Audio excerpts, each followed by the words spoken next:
आप सभी जानते हैं कि आज हमारे प्रधानमंत्री जी के मार्गदर्शन में हमारे भारत की सेना ने हम सभी भारतवासियों का मस्तक ऊंचा किया है।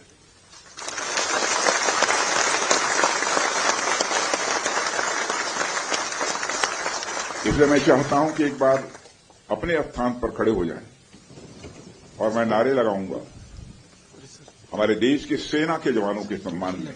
हम सभी बोलेंगे, भारत माता की, भारत माता की, भारत माता की। बहुत बहुत धन्यवाद।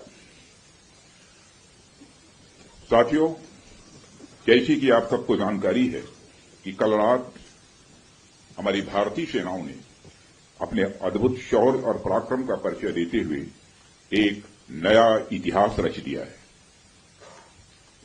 साथियों, भारत की सेना ने सटीकता, सतर्कता और संवेदनशीलता के साथ कार्रवाई की है।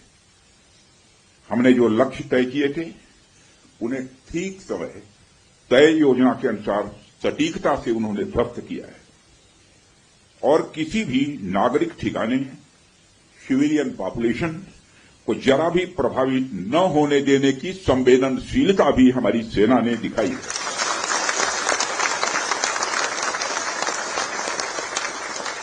यानी एक तरीके से देखा जाए तो हम कह सकते हैं एक तरीके की सटीकता, सतर्कता और मानवीयता यह हमारी भारत की सेना के जवानों ने दिखाई है।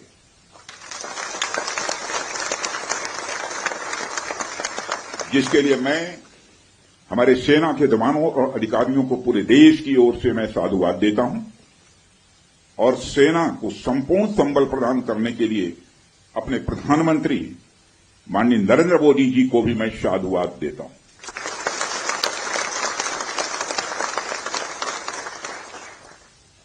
मित्रों, हमने हनुमान जी के उस आदर्श का पालन किया है जो उन्होंने अशोक वाटिका उजाड़ते समय किया था। जिन मोहि मारा तिन मोहि मारे। हमने केवल उन्हीं को मारा जिन्होंने हमारे मासूमों को मारा।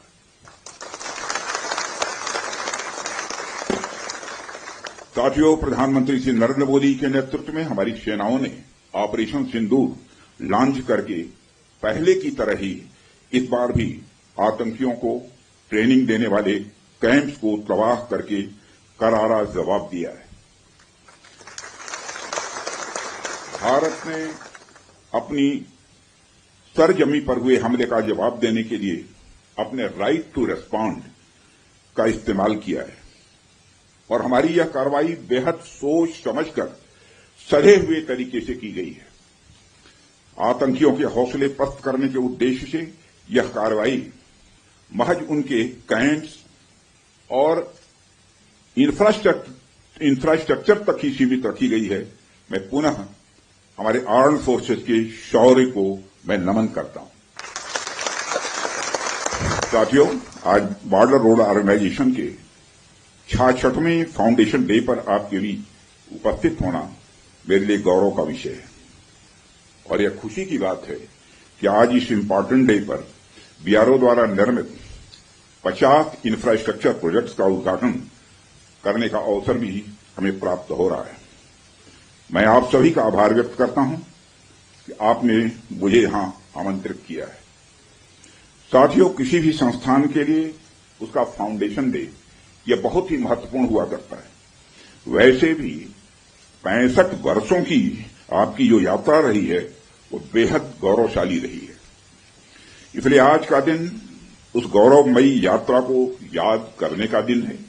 इसके साथ साथ यह दिन ठहर कर सोचने का भी दिन होता है कि अपनी अब तक की यात्रा में हमने क्या क्या हासिल किया है और यह हमारी अब तक की कार्य प्रणाली का विश्लेषण करने का भी यह दिन है।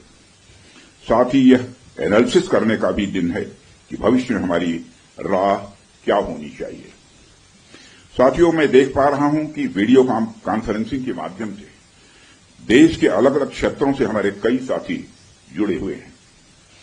अक्सर हम उद्घाटन के अवसर पर बड़ी बड़ी संस्थाओं का और बड़ी बड़ी एजेंसीज का नाम तो लेते हैं, परंतु ऐसे कई कर्मयोगी हैं जो पर्दे के पीछे रहकर काम करते हैं। किसी प्रोजेक्ट को पूरा करने में उनका योगदान भी बेहद महत्वपूर्ण होता है। इसलिए मुझे लगता है कि आज का दिन उनके योगदान को एक्नॉलेज करने और एप्रिशिएट करने का भी दिन है। साथियों, आज जम्मू कश्मीर, लद्दाख, सिक्किम, मिजोरम, अरुणाचल प्रदेश, पश्चिम बंगाल और राजस्थान में कई प्रोजेक्ट्स का उद्घाटन हुआ है। कहने को तो यह सारे फिजिकल इंफ्रास्ट्रक्चर हैं, लेकिन मैं इन्हें सिर्फ फिजिकल इंफ्रास्ट्रक्चर ही नहीं समझता। हमें जो सड़कें दिखती हैं, जो पुल दिखते हैं, वह सिर्फ दो स्थानों को जोड़ने वाले नहीं होते हैं, बल्कि वह लोगों के दिलों को जोड़ने वाले होते हैं। इन प्रोजेक्ट से राष्ट्रीय सुरक्षा को तो मजबूती मिलती ही है, साथ ही साथ यह प्रोजेक्ट इन सभी रीजन्स को इकोनॉमिक प्रॉस्पेरिटी को भी बढ़ावा देते हैं।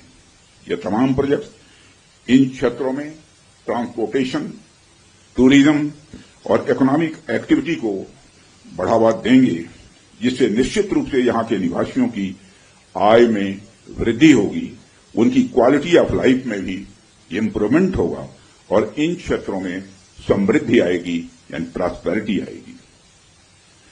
साथियों, मुझे बताया गया कि आज जिन इंफ्रा प्रोजेक्ट्स की शुरुआत की गई है, इनकी टोटल कॉस्ट लगभग 1900 करोड़ रुपए के आसपास की है। मुझे लगता है कि यह केवल उनकी नॉमिनल वैल्यू पर है। इसकी असली वैल्यू है वह तो हम आंक भी नहीं सकते। इन सड़कों के माध्यम से जब कोई बच्ची स्कूल जाएगी और अपना भविष्य बनाएगी, तो उसके इम्पैक्ट का आकलन भी हम नहीं कर सकते। इन ब्रिजेस के माध्यम से जब यहां एम्बुलेंसेज दौड़ेंगी और समय पर लोगों को इलाज होगा, उसकी वैल्यू को भी नहीं आंका जा सकता। जब इन सड़कों के माध्यम से विभिन्न संस्कृति के लोग आपस में जुड़ेंगे या फिर एक दूसरे से जो कुछ सीखेंगे, उसकी वैल्यू कोई भी आंक नहीं सकता है। जब इन टनल्स के माध्यम से यहां के किसानों द्वारा उगाए गए फूल, फल, सब्जियां इत्यादि दूसरे क्षेत्रों में आसानी से पहुंचेंगे, उसका जो आर्थिक और सामाजिक प्रभाव यहां के किसानों पर पड़ेगा, उसकी वैल्यू, उसकी कीमत कोई भी नहीं आंक सकता। साथियों, मैं इन प्रोजेक्ट्स की डिटेल देख रहा था। मैंने देखा कि इनमें छोटे से लेकर बड़े रोड्स, टनल्स और ब्रिजेज हैं। कुछ मीटर से लेकर सैकड़ों किलोमीटर तक इनकी लंबाई है। हालांकि उनकी लंबाई से कोई खास फर्क नहीं पड़ता है। कोई पुल अगर छोटा है, कोई सड़क यदि छोटी है, तो इससे कोई खास फर्क नहीं पड़ता, क्योंकि दुनिया की लंबी से लंबी जो यात्राएं होती हैं, वह सिर्फ एक छोटे से रास्ते से ही शुरू होती हैं। इसलिए इन प्रोजेक्ट्स की कीमत, इनकी वैल्यू सिर्फ इस बात से नहीं आंकी जा सकती क्या फाइनेंशियली या फिजिकली कितना बड़ा प्रोजेक्ट है और यह कितना छोटा प्रोजेक्ट है। असल में इनकी असली कीमत इस बात से है कि यह कितने परिवारों को जोड़ रही हैं, कितने लोगों की संस्कृति को, उनके रहन सहन को आपस में करीब ला रही हैं, कितने लोगों की आर्थिक और सामाजिक समृद्धि, इकोनॉमिक और सोशल प्रॉस्पेरिटी में अपना ये योगदान दे रही है।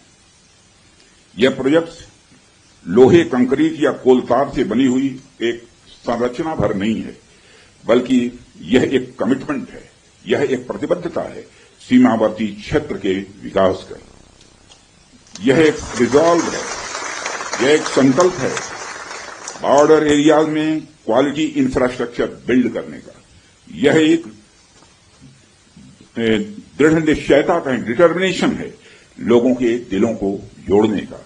इसलिए मैंने कहा कि ये प्रोजेक्ट्स इनवैल्यूएबल हैं, इनकी कीमत का आकलन नहीं किया जा सकता।